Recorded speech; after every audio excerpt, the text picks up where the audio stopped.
CM ಎದುರು 6 ನಕ್ಸಲರ ಶರಣಾಗತಿ ವಿಚಾರಕ್ಕೆ ಸಂಬಂಧಪಟ್ಟಂತೆ ಕೊಪ್ಪ ತಾಲೂಕಿನ ಕಿತ್ತಲೆಗಂಡಿ ಕಾಡಿನಲ್ಲಿ ನಕ್ಸಲರು ಬಳಸ್ತಾ ಇದ್ರು ಎನ್ನಲಾದಂತಹ ಗನ್ಗಳು ಪತ್ತೆಯಾಗಿದೆ. ಮೇಗೂರು ಅರಣ್ಯ ವ್ಯಾಪ್ತಿಯ ಕಿತ್ತಲೆಗಂಡಿ ಅರಣ್ಯ ಪ್ರದೇಶದಲ್ಲಿ ಪತ್ತೆಯಾಗಿರೋದು ಒಂದು AK-47, 303 ಕೋವಿ ಮತ್ತೆ ಒಂದು ಪಿಸ್ತೂಲು ಹಾಗೂ 100ಕ್ಕೂ ಹೆಚ್ಚು ಗುಂಡುಗಳು ಪತ್ತೆಯಾಗಿದೆ. 303 ಕೋವಿ 5, ಒಂದು ಪಿಸ್ತೂಲು ಮತ್ತು 100ಕ್ಕೂ ಹೆಚ್ಚು ಗುಂಡುಗಳು ಪತ್ತೆಯಾಗಿರೋದು ಗೊತ್ತಾಗ್ತಾ ಇದೆ. ಶಸ್ತ್ರಾಸ್ತ್ರ ಕಾಯ್ದೆಯಡಿ ಅಂದರೆ ಆರ್ಮ್ಸ್ ಆಕ್ಟ್ ಪ್ರಕಾರ ಪ್ರಕರಣವನ್ನು ದಾಖಲು ಮಾಡ್ಕೊಳ್ತಾ ಇದ್ದಾರೆ ಅನ್ನೋದು ತಿಳಿದು ಬರ್ತಾ ಇದೆ.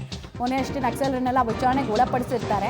ಸೊ ಅವರು ಸಿಎಂ ಎದುರು ಶರಣಾದಾಗ ಕೇವಲ ಅವರ ಬಟ್ಟೆಯನ್ನು ಮಾತ್ರ ಕೊಟ್ಟಿರ್ತಾರೆ. ವೆಪನ್ಸ್ ಎಲ್ಲಿ ಅನ್ನೋ ಪ್ರಶ್ನೆ ವಿಪಕ್ಷಗಳು ಕೇಳಿದ್ವು. ಸಾರ್ವಜನಿಕ ವಲಯದಲ್ಲೂ ಕೂಡ ವಿಪರೀತ ಟೀಕೆಗೆ ಇದು ಕಾರಣ ಆಗಿತ್ತು. ಫೈನಲಿ ಈಗ ನಕ್ಸಲರು ಬಳಸ್ತಾ ಇದ್ರು ಎನ್ನಲಾದಂತಹ ಶಸ್ತ್ರಾಸ್ತ್ರಗಳನ್ನು ವಶಕ್ಕೆ ಪಡೆದಿದ್ದಾರೆ. ಸೀಸ್ ಆಗಿರುವಂತಹ ಅಷ್ಟೂ ನಕ್ಸಲರಿಗೆ ಸಂಬಂಧಪಟ್ಟಂತಹ ವೆಪನ್ಸನ್ನು ನೀವು ಗಮನಿಸ್ತಾ ಇದ್ದೀರಾ. ಒಂದು AK-47 ಇದೆ, ಕೋವಿ ಇದೆ, ಮತ್ತು ಪಿಸ್ತೂಲ್ ಇದ್ದಾವೆ. ಹಾಗೆ ಎಷ್ಟು ಪ್ರಮಾಣದಲ್ಲಿ ಇಲ್ಲಿ ಬುಲೆಟ್ಸ್ಗಳು ಪತ್ತೆ ಆಗಿದೆ ಅಂತ ನೋಡ್ತಾ ಇದ್ದೀರಾ. ಸೊ ಈಗ ಪೊಲೀಸರ ಇನ್ವೆಸ್ಟಿಗೇಷನ್ ಹೆಂಗೆ ನಡೆಯುತ್ತೆ ಅಂದರೆ ಇದನ್ನೆಲ್ಲ ಇವರಿಗೆ ಪೂರೈಸಿದವ್ರು ಯಾರು, ಎಲ್ಲಿಂದ, ನೆಟ್ವರ್ಕ್ ಏನು, ಸಿಂಡಿಕೇಟ್ ಏನು, ಯಾರ್ಯಾರು ಕೊಡ್ತಾ ಇದ್ರು, ಯಾವ್ಯಾವ ಸಂದರ್ಭದಲ್ಲಿ ಯಾರ್ಯಾರು ಯಾವುದನ್ನು ಬಳಸ್ತಾ ಇದ್ರು, ಟ್ರೈನಿಂಗ್ ಎಲ್ಲ ಆಗಿತ್ತು, ಅದನ್ನೆಲ್ಲ ನೋಡ್ತಾರೆ.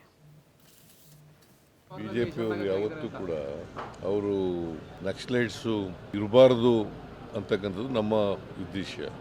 ನಕ್ಸಲಿಸಮ್ ಇರಬಾರ್ದು, ಯಾವುದೇ ಹೋರಾಟ ಶಾಂತಿಯುತವಾಗಿರಬೇಕು, ಶಸ್ತ್ರಾಸ್ತ್ರಗಳ ಮೂಲಕ ಹೋರಾಟ ಆಗಬಾರ್ದು ಅನ್ನೋದು ನಮ್ಮ ನಿಲುವು. ಹಿಂಸೆಗಳ ಮೂಲಕ ಹೋರಾಟ, ಹಿಂಸೆಗಳ ಮುಖಾಂತರ ಹೋರಾಟಗಳು ಇರಬಾರ್ದು, ಶಾಂತಿಯುತವಾಗಿ ಹೋರಾಟ ನಡೀಬೇಕು. That is what Baba Saheb Ambedkar ಅವರು ಹೇಳಿದ್ರು. ಕಾನ್ಸ್ಟಿಟ್ಯೂಷನ್ ಸಿಕ್ಕಿದೆ ಅಂತ ಹೇಳಿದ್ದಾರೆ.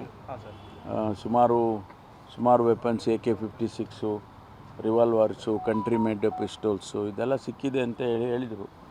ಡೀಟೇಲ್ಸು ಅವರೆಲ್ಲ ಆಮೇಲೆ ತಿಳಿಸ್ತಾರೆ ಅಂತ ಕಾಣಿಸುತ್ತೆ.